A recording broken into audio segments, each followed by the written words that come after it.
ભાવનગર શહેરમાં પડેલા કમોસમી વરસાદે નગર વ્યવસ્થાની હકીકત બહાર લાવી છે. ઉત્તર સરદારનગરના વોર્ડ નંબર 12 વિસ્તારમાં માત્ર એક દિવસના વરસાદમાં જ પાણી ભરાઈ જતા લોકોનું જનજીવન ખોરવાઈ ગયું છે. આ સમગ્ર સ્થિતિને ધ્યાનમાં લેતા શહેર કોંગ્રેસ પ્રમુખ લાલભા ગોહિલે ડ્રોન કેમેરાની મદદથી વિસ્તારની સ્થિતિનું નિરીક્ષણ કર્યું હતું. ડ્રોનમાં કેદ થયેલા દ્રશ્યોમાં સ્પષ્ટ જોવા મળે છે કે રસ્તાઓ નદીમાં ફેરવાઈ ગયા છે અને અનેક ઘરોમાં પાણી ઘૂસી ગયું છે. સ્થાનિકો નગરપાલિકાની બેદરકારી પર આક્ષેપ કરી રહ્યા છે, જ્યારે કોંગ્રેસે તંત્ર સામે આંદોલનની ચેતવણી આપી છે.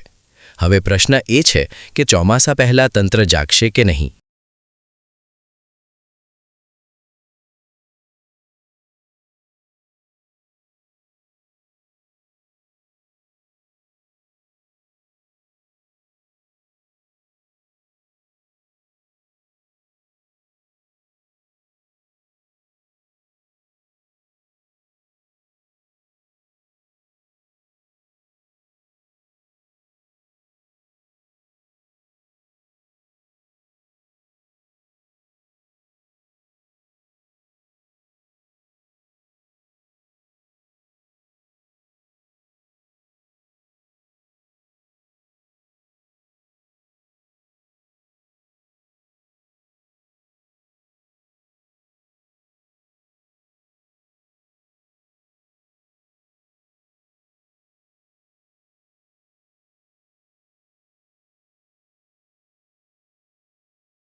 ઓકે લાલભા, ભાવનગરના સરદારનગર વિસ્તારની અંદર જે પરિસ્થિતિ સર્જાણી છે, કુદરતી આફત વચ્ચે જે મહાનગરપાલિકાની કામગીરી જે છે તેને લોલમલોલ વચ્ચે પ્રજા કેવી હેરાન થઈ છે, તમે સ્થળ મુલાકાત લીધી? સૌ પ્રથમ તો હું એમ કહીશ કે આ ભારતીય જનતા પાર્ટીના શાસકોએ ભાવનગરને ભાંગી નાખ્યા.